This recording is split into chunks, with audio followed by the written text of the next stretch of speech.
What's good? I'm Joey Etch, writer for Double XL. You may also know me from Double XL, higher level radio with my guy DJ Digital. Back with another episode of The Break. This week I am jazzed. Super excited to talk to BLP Kosher, just a super unique artist out of that booming Florida scene. What's good? What's good? And that scene in Florida is crazy right now, and he's one of the shining stars out of it too. It's total standout. So I'm hyped to talk to him. He'll be pulling up for a minute. If you're unfamiliar, BLP Kosher is different, man. He represents for his culture hard. We'll definitely talk about all that. He's got that deadpan flow packed with one-liners, punchlines, double entendres, all that good stuff. And he's been going viral all year off the strength of tracks like BLP with BabyTron. That Special K track is on fire for sure. And his latest project is called Bars Mitzvah. And I could not think of a more appropriate name. So let's just see where he's at. Yo, what's up? Yo, what's good, Brody? Good, man. How you doing? I'm good. How about you? Good, man. Hell yeah. For those just checking in, we got BLP Kosher on today's episode of The Break. Kosher, what's good, man? I'm good, man. I just seen snow for the first time. Oh, where you at right now? I'm in Detroit. Oh, okay. All right. You pulled up to the BabyTron concert last night? Yeah. We'll talk about all that. How was your Halloween? It was fun, man. It was fun. Yeah, cool, man. Well, thank you for joining me. The come up this year has been absolutely crazy. I don't need to tell you. But what's it been like for you overall?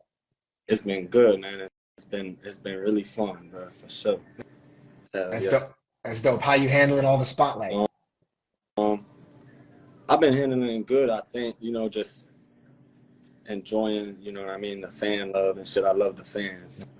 No doubt. Is there a specific moment that when you think about your success this year that stands out to you? Fan interaction or anything? I feel like, I'm trying to think. Probably that Special K and shit. That's probably my favorite moment and shit. Cool. Yeah, we'll talk about that for sure. Now, let's just start at the beginning, though. For those who are just pulling up, we're joined by BLP Kosher on Double XL's The Break today. And for anyone who might not be familiar, what part of Florida are you from? I'm from Deerfield. It's right in between Boca and Pompano. Right out. City. Yeah. Right on. How would you describe your childhood down there? What was it like for you? Whole lot of like skateboarding and shit. I grew up skateboarding every day and shit. I pretty much was more like at the skate park and outside in the streets, like just street skating every day of my life and shit. No doubt. Now, is skating still a big part of your life? Yeah, it is. It is like mentally. It is mentally, but I don't really get to skate every day. But I do try to like make sure I skate when I can and shit. Sure. That's dope. Now, I read that at one point you were actually semi-pro, you were sponsored and all that. Now, how did all that come about?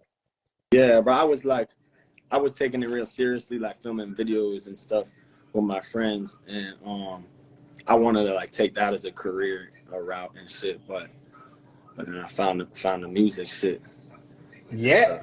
All right. So how did you find your way into rap? What's that story? It was my boy Mike. I met him at a skate shop, matter of fact. So it kind of was through Skateboarding Avenue type shit. Yeah, and he believed in me. I met my dog Gary. We were always rapping and shit. And then that boy Jude Shiesty, Mike and shit. Basically, like kind of like two friends and shit. Sure. Rest in power to Jude Shiesty. Yeah. And he was the one who sort of encouraged you to get into rap. But when was it that you wrote your first rhyme? It was me and like Gary at his crib in Pompano. Like it was that Sweet Potato track on SoundCloud. We were just kind of having fun. It was like during COVID, probably early January 2021. What made you decide to start rhyming? I felt like I have more of an impact. Like I have more of a voice through music. You feel me? The Vox and shit. Sure. And, speaking of that, you've been very vocal in your music about your Jewish heritage and faith. Can you talk about how important that side of things is to you and how you incorporate that into your music? Hell yeah, for sure. Like having a relationship with God I feel like everyone deserves to have that spark in their life. You feel me? Even if like I know there's atheists out here and shit too, but if I could try to help push that, because that maintain a balanced lifestyle and stuff, and like treating other people the way you want to be treated, neighbor as yourself and shit, like The that's golden rule. yeah, like that's the golden, like I feel like even if it ain't specifically like a religion, I feel like jits are gonna like start gravitating towards, like, because at the end of the day, like we gotta unite and shit. Absolutely. Now, how do you feel that you're able to stay true to that faith now that you're blowing up in the rap game? Has that affected things at all? Um, yeah, like it makes it sometimes a little bit hard, but then it also makes it easier. I ain't gonna lie, like running into fans is like a big thing to me. Like I really like let's just say if I'm at the mall and like somebody say something that's like very um like they'll be like, oh, like you had inspired this, or like you got me through this, like that type of stuff. I'll be like, I gotta give them some sort of, like, I gotta talk to them right now. Like sometimes I feel like God wants me to, like, if I hear somebody I relate to or some shit, or even if I don't relate, like I'll be like now I could actually help maybe change their life or something if I, you know what I mean, bless them or talk to them real quick, shit like that. Like I'll try to like talk to people, like shit like that and stuff. That's dope. Now, was there a specific moment when you realized for the first time, like, hey, I have this kind of impact on people?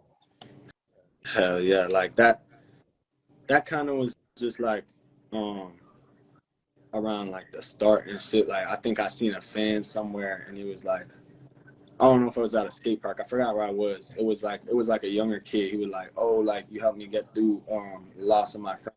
So I was like, damn, bro, like I wanna keep doing stuff like that. That shit's important and stuff. Like Yeah.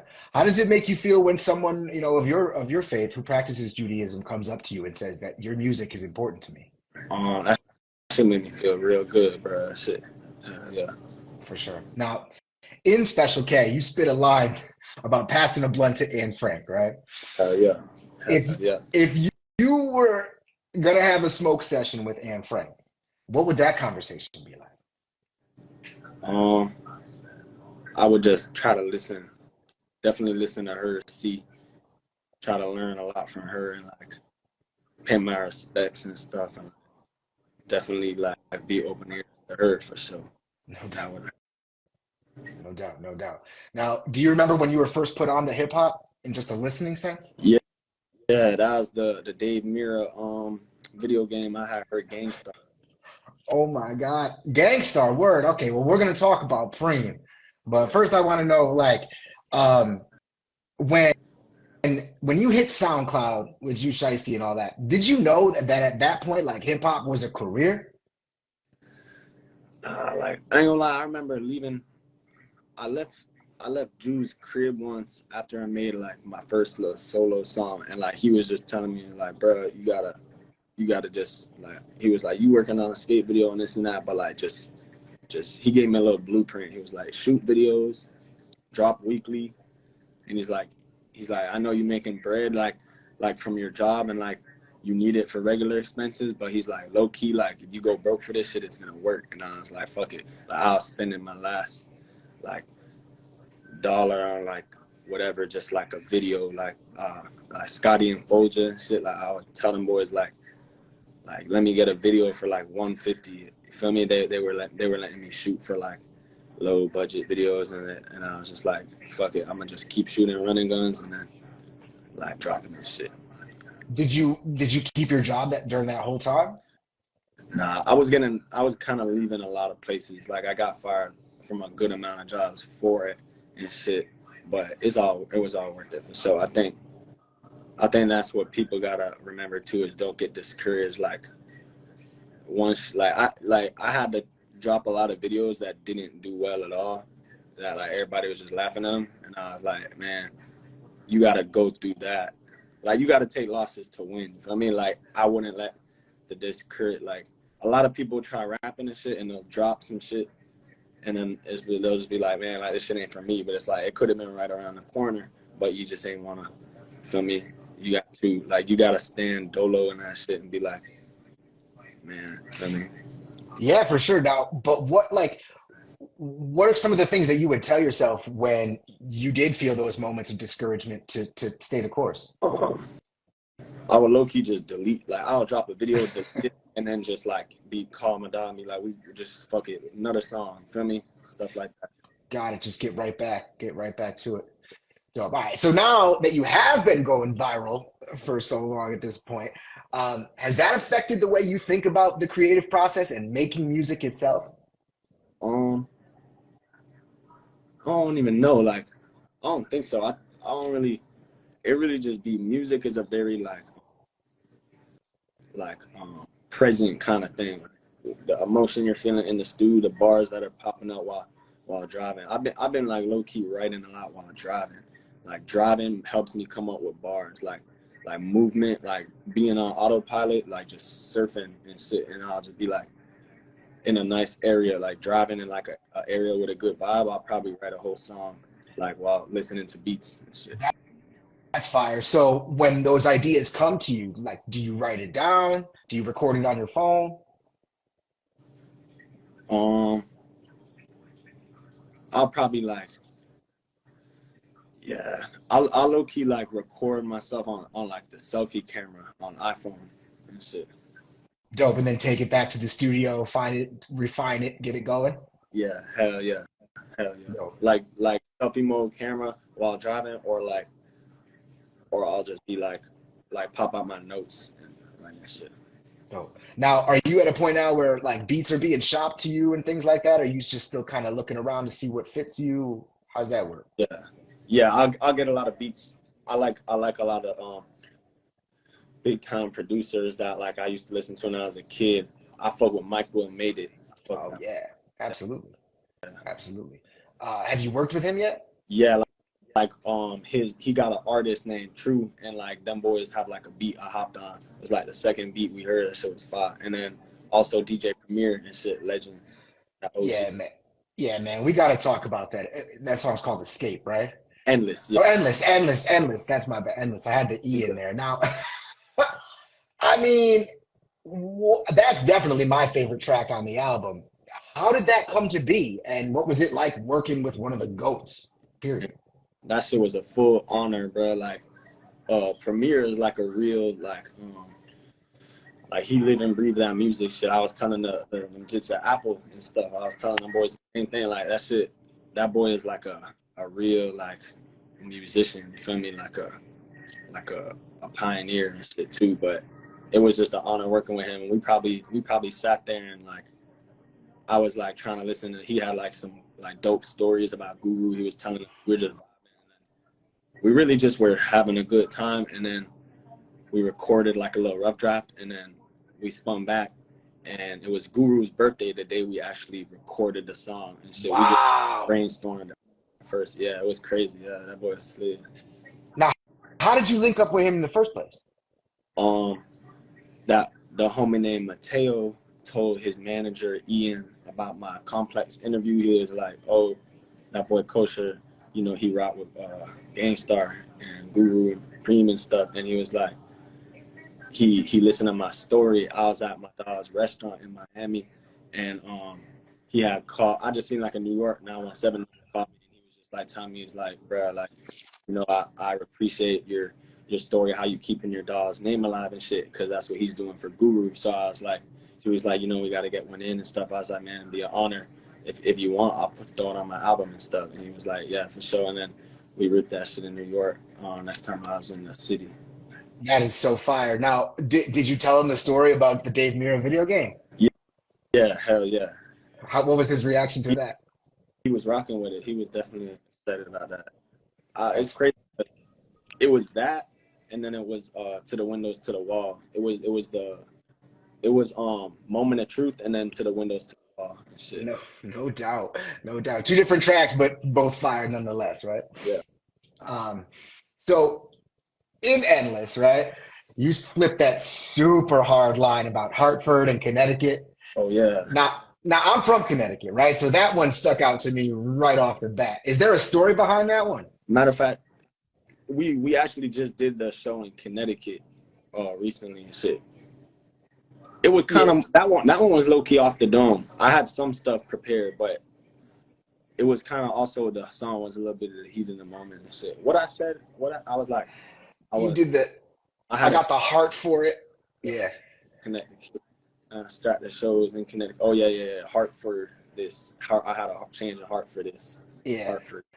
Now, when you're trying to piece together some of those double entendres and the wordplay and stuff like that, like what thought process goes into that? How do you manage to connect those dots? I'm trying to think. It's kind of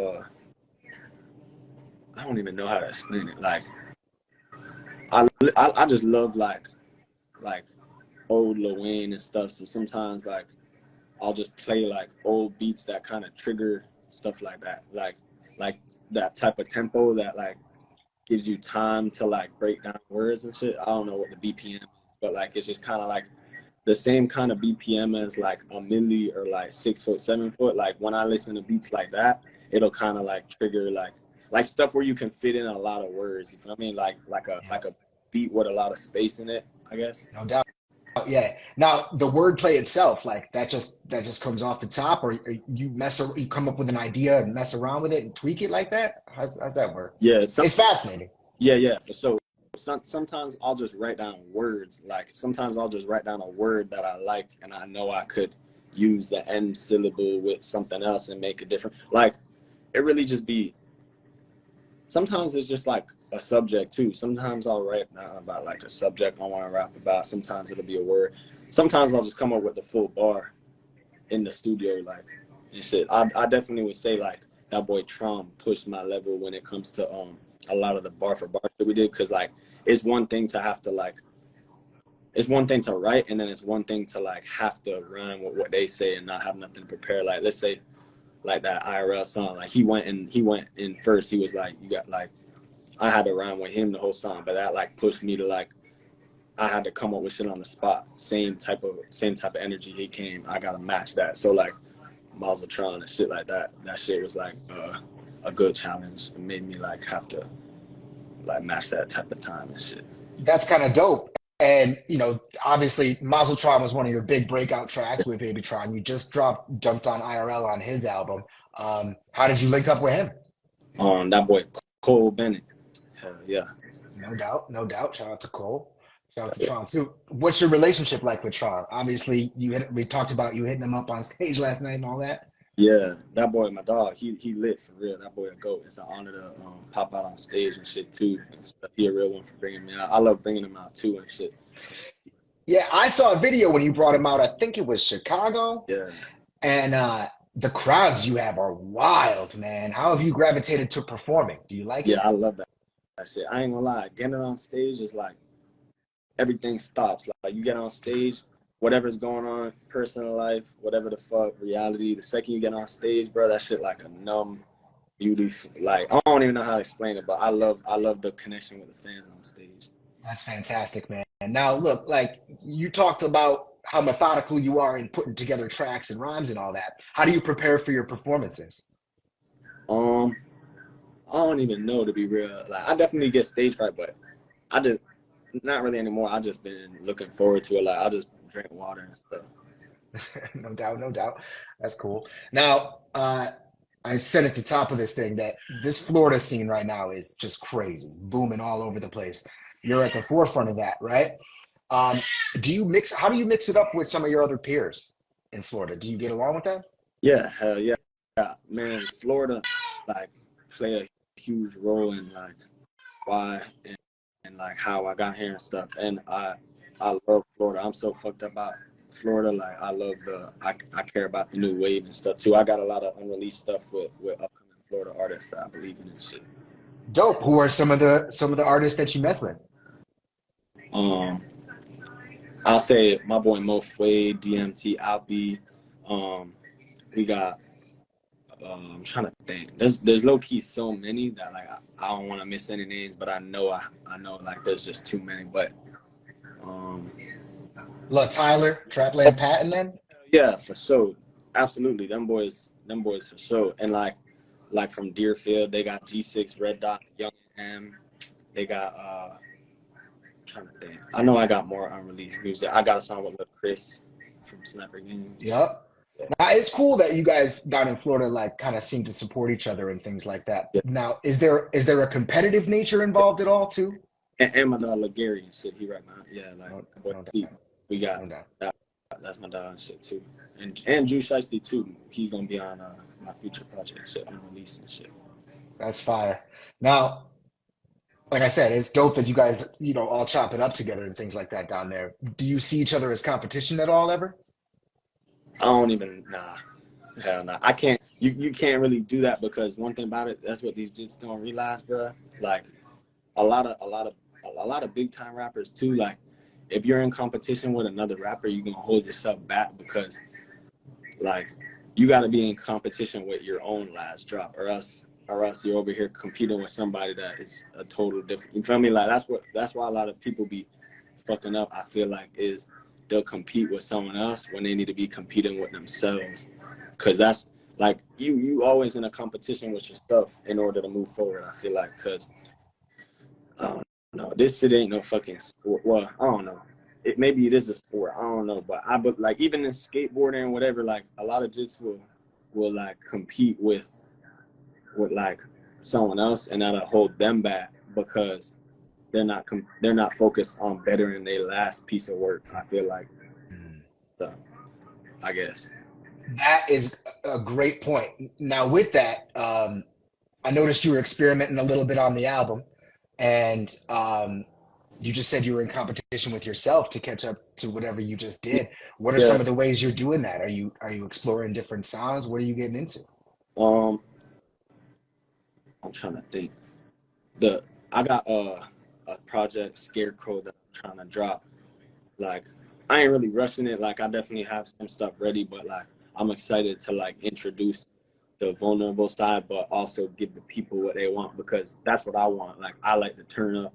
I like the rap shit, like turn up shit, and like the like kind of like special K type of time. Like I got stuff. I'm trying to like come correct. Like I'm trying to like be able to pop out and like be happy, and then also be able to touch base with emotion and then relate to people and stuff too. Kind of like Bars Mitzvah, but in more of like a like not ignore like the painful stuff too. I mean, like not like a lot of the melodic stuff in Bars Mitzvah was very kind of just like fun, you know what I mean? But I feel like in Scarecrow, I'm gonna touch base on stuff that's kind of like I wasn't really trying to like sing about or rap about, but now it's like I feel like let my fans know like I'm like on that type of time too. Y'all had those thoughts, I have had those thoughts too, and then also just like the music that ain't singing, like the rap shit too and stuff. Sure. Now you seem pretty in touch with yourself and what you got going on, even emotionally, even as an artist or anything like that. Is there anyone in the music industry now that you've blown up? Is there anyone who's been giving you some advice that stuck with you in that regard? Yeah, like Cole, Premier. I ain't gonna lie. Chief Keef Sosa, that boy gave me really good advice for sure. Yeah. What he said? He was basically just saying like know your worth, but like in a way that was not just like regular. Like it was like a deeper way of saying know your worth. Like basically was just like someone like that on some crazy shit. I respect him for sure. That's fire. Shout out to Sosa. Are you signed to a label right now? I'm in with Encore, and they did with my Dreidel gang like an independent I forgot how it's called, but like I did it with them. Like I fuck with Encore heavy. They snap. They're good people. That's dope. So now Dreidel Gang is just your imprint, or is it your crew? I'm gonna do like my skateboard designer fashion shit. Like my merch is gonna be kind of like skate clothes and shit. That's fire. When's that dropping? I gotta come up with a date. I wanted to do Halloween this time, but I think we're gonna do it. We're gonna do an online drop very soon and shit, real soon. That's fine. I'll be on the lookout for that. And you said the project you're working on is called Scarecrow? Yeah, Do you have that's one. a ti- Shit. no doubt. Do you have a timeline for that release? Um, I'm trying to think. To be real, nah, but I definitely sooner than later because I low key like I like what I have, so I want to give it to the fans and shit. No doubt, no doubt. Now, you talked about fashion, you talked about the next project. Like, are there any other areas that you want to get into as your career grows? Um, my bad. All You good. said what? Oh, All good. You talked about fashion, you talked about what project you're working on next. Are there any other areas that you want to explore in life period after as your career grows? yeah, I'm trying to travel and see like different little places and shit. Dope. You got any shows lined up in places that you haven't been yet? Um, I think I got something in the works. I'm trying to. Yeah, I think they might be something for sure. Hell yeah. Dope, dope. Who are some of your biggest influences? You talked about a lot about Gangstar already and some of the Florida dudes, but like who else in music or specifically hip hop or anywhere in music do you draw inspiration from? Um, Definitely like Kodak. You feel me? That boy. That's all I listened to growing up. That shit was probably in my earphones, like more than just regular music itself. I probably listen to more Yak than music. You know what I mean? Have you met Yak yet? Yeah, like twice. Yeah. How's that going? Is he messing with you? Yeah, I fuck with him. I fuck with him. We didn't really get to chop it up too much, but like he knows I salute heavy and I appreciate him for what he did for Florida and just him being himself and shit. That's dope. I would like to hear a track with you two for sure. Saying Um, dream come any true. other? I'm sorry. What was that? I'm saying that'd be a dream come true, but one day. So For sure, for sure. All right, man. What advice would you give someone who has a similar background as you and they're looking to get into this rap thing? What would you say to them? um, everything gotta be about like a purpose and shit. Like rapping, like a lot of people be like, it's what you rap about. I think like it is, but it's also what you rapping for. So I want to do stuff that like is gonna actually bring people together one day. It's hard, but it don't mean like it ain't gonna happen. Like I think it's important, and even if that means starting with baby steps and shit, whether it's like skate community charities, whatever the fuck, I'm trying to rip it all. Like I'm trying to get there somehow, and you know, definitely like be there for the ones that been, you feel me, like almost gave up on themselves their whole life and just feel dolo as fuck and stuff. Like I want them to know like they got me and shit, feel me? Cause I feel like what XXX was doing for his fans, you know what I mean, was a beautiful thing. Like the type of jits that would cut themselves and all that shit, they would just go to his concerts and that's something they could look forward to and shit. Like that's the type of time I really care about, being on that type of time and shit too, also and shit. I really respect that, man. Remember what you're rapping for. That line was hard right there. That was hard right there. Cool, man. Is there anything else you'd like to share with the Double XL audience as they get fully put on? Um, Hell yeah, love yourselves for sure. That shit's very important. Learning to love yourself, because I feel like I low key learned to do that too and shit. So that's dumb important to me. That's very important. I feel like everyone deserves self love. You feel me? A lot of people lack that shit and they don't even know it and stuff. So I think that's important for sure. And like, thank y'all too, Double XL, for having me and what y'all do for music and shit. I love watching every cipher every year and stuff for sure. For sure. Appreciate that, man, by all means. And why don't you go ahead and give out your social info, let the people know how they can follow BLP Kosher. Hell yeah, BLP Kosher, all platforms. Yeah, for sure. That. Hell No yeah. doubt. You definitely want to check out the album Bars Mitzvah. Totally fire. I'm certainly on the lookout for Scarecrow whenever that time comes around. And BLP, man, so much appreciate you coming through. Hell yeah, I appreciate you, man. Thank you for having Oh, one thing, yo, what? So where did the name come from? me. Yeah, basically it was my dog Drew Shiesty. You feel me? We had like he came up with a couple like names. He was like, he wanted me to be maybe like Young Dreidel or just like Kosher and some shit. And I was like, you gotta be Drew Shiesty. And he was like, you sure? And I was like, yeah, bro, free Pooh Shiesty and shit. I mean, that's all Drew was bumping was Pooh and shit. So I told that boy, I was like, man, you Drew Shiesty, like. And then he was like, you Kosher, you Young Dreidel. I was like, nah, like BLP Kosher. He's like, yeah, keep your true at heart and stuff. And I was like, yeah. So it was really just like us, kind of just like, I think we were at somebody's crib in North Miami when we came up to it. No doubt. That's fire. All right. Yeah. Yo, again, man, thank you so much for joining me. Looking forward to talking to you again soon. Yeah, same to you. BLP Kosher out on all platforms. That bar's Mitzvah. Yeah, God bless. Thank you, bro. You too, man. Be good. Yeah.